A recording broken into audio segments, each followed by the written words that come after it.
Welcome back po sa Tarot Page Philippines. So, this video gawin po natin ang November love reading para po sa may mga Taurus in Venus. Kung hindi nyo sigurado kung Taurus in Venus kayo o andoon na nakita mo lang Taurus at since pinanganak ka sa date ng Taurus, stop watching muna. Malamang hindi para sa itong reading na to. Click nyo muna yung link sa taas para malaman nyo kung ano ba yung Venus zodiac sa inyo at para saan din ba ito. So, if you are sure that you are a Venus in Taurus, so tandaan po yung mga readings na gagawin po natin. They are for guidance purposes, so use your free will wisely. At kung bago kayo sa channel, please click the subscribe button, bell notification, and give this video a like.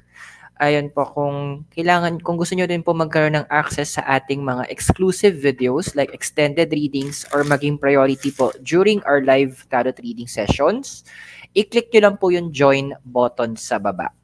And for private readings and spellworks, pwede nyo po kayo message sa personal Facebook page ko po. Link is in the description below. And also, for donations, you can use the thanks button sa baba or you can send via GCash or Maya number is in the, sa baba din. Okay, so, tingnan natin, ano bang overall energy ng for love sa'yo, Taurus Taurus in Taurus in Venus. This November. Wow, we have here the Ace of Cups. So, Ace kasi, this is about creation. Number 1. So it's about beginnings then. And Cups, ayan. So, it's about water, emotions, and the heart. I'm happy to tell you na may mga talagang ipapadala sa yung universe na sabihin natin na unexpected types of love. Sabi nga nung isang quote sa isang, kung napala mo yung yung that thing called Tadhana ba yon? Yung kay Angelica, mayroon doon isang quote na sobrang tumatak sa akin. Sabi doon, there are different types of love in this world, but never the same love twice. So, you will be having new connections na may mga parating na connections and also healings of some relationships. Ang maganda dito kasi doon sa mga new connection, ang blessing na dumating sa'yo dito is that hindi ka na immature in handling yung mga relationships na darating sa mga new connections. Kasi andoon na you gained wisdom, nagkaroon ka ng knowledge with your previous experiences and magagamit mo na siya para mas maging maayos yung pakikipag-usap mo siguro or how you treat other people and how to set up proper boundaries na rin.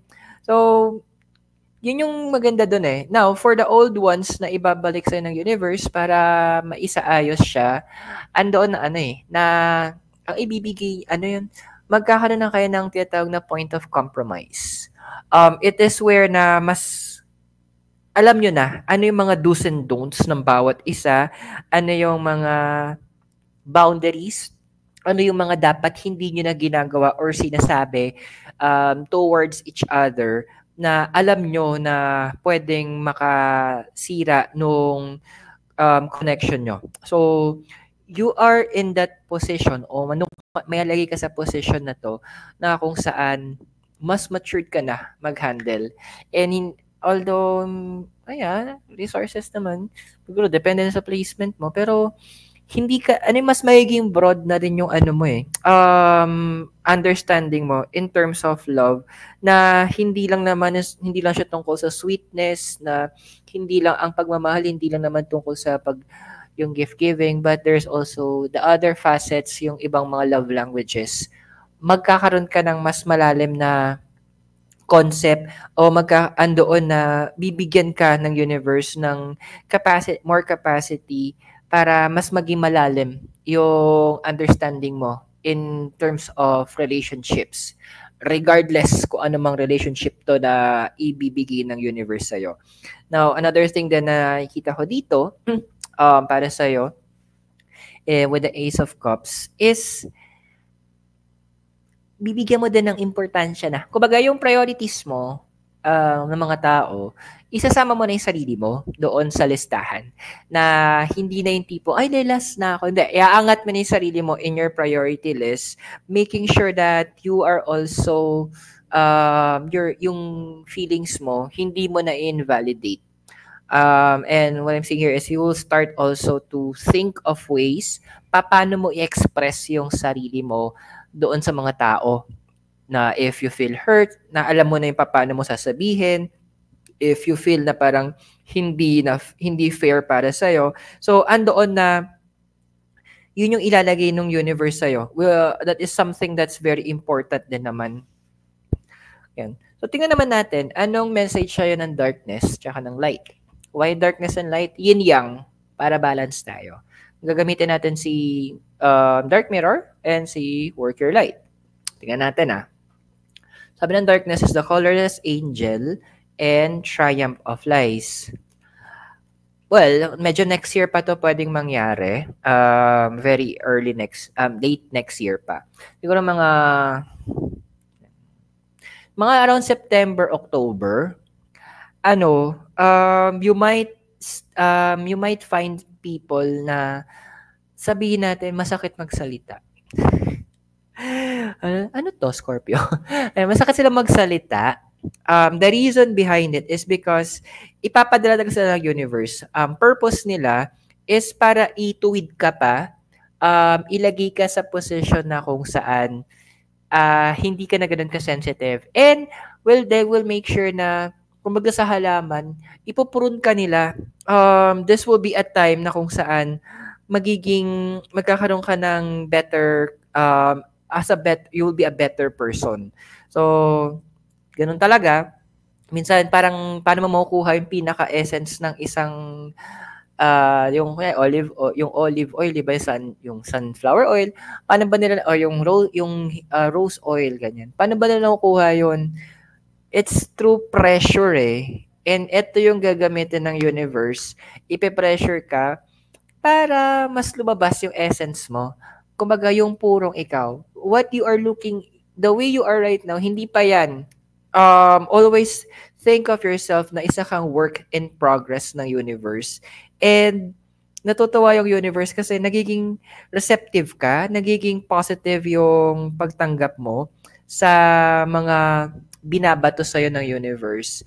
And you are at that point na kung saan willing ka to be molded. Parang, naalala ko yung sa Jeremiah 38 yata yun, or something. Basta sa book of Jeremiah, yung the potter and the clay, na sabi ni God na gusto niya siya yung maging potter and yung Israel yung clay. So parang ganun yung situation mo. You will be the clay na imo-mold ng universe.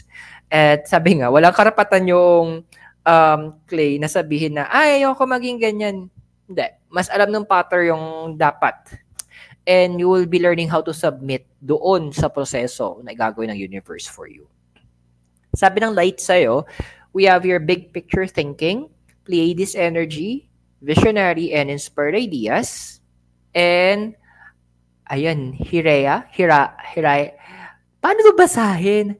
Hiraye. Basta yun na yun. Longing for home, homesick for the stars. May mga words dito hindi ko mabigkas, pasensya na. Well, for the light side, sinasabi dito kasi na the reason why gusto kong i-mold ng universe is as Taurus in Venus. Andoon na you have also ideas on how to make things better in the physical. Andoon na meron kang capacity na to make sure na magiging kaaya-aya sa paningin ng iba yung mga nangyayari or ginagawa mo. And the universe wants to make sure na, alam mo, makikita ka in a different light ng mga tao. Na makikita ka nila na, wow, ito pala si to. So, more on parang physical, siguro pa din tignan natin as parang makeover ng universe sa'yo. Hindi ka masasabing pangit ka ha. Kumbaga, i-improve pa. Because naniniwala din ako tatama naman na there will always be room for improvement. May lugar para maging better tayo. And hangga't nandito tayo humihinga sa mundo, may pamamaraan para na mas pagandahin natin. Hindi lang yung buhay natin, pero pati yung physical nating aspect. Kasi hindi to yung the reason why the universe wants you to be pleasing also sa eyes ng ibang tao. It's because the universe wants to showcase, gusto na ipakita ng universe na you can be better, that you can be more, na hindi ka lang basta-basta. Yun yung pinakamagandang term na may isip ko. So the universe is bringing back yung beauty na meron ka. And of course, kapag maganda ang feeling mo sa sarili mo, that will also pull in a lot of positive energies towards you. Okay? So, I hope nakatulong yung reading sa'yo. Tandaan, yung readings are for guidance purposes. Use your free will wisely. And kung bago kayo sa channel, please click the subscribe button, bell notification, and give this video a like. At kung nais nyo pong maging member para magkaroon kayo ng access sa ating mga exclusive readings, like the extended readings, i-click nyo lang po yung join button sa baba. And you will also be prioritized sa mga future lives natin kapag nag-live po tayo. Private readings and spellworks po, pwede nyo po ako i-message sa personal Facebook page ko po. Link is in the description below. At for donations, you can use the thanks button sa baba or GCash Maya, numbers in the bottom of the screen. Maraming salamat sa iyo. God bless, Namaste, Hare Krishna, and blessed be. At naway magkita tayo very soon. Mula dito sa La Trinidad Benguet, kasama po si Mikay Noodle sa tulog. Have a great day and I'll see you soon. Goodbye.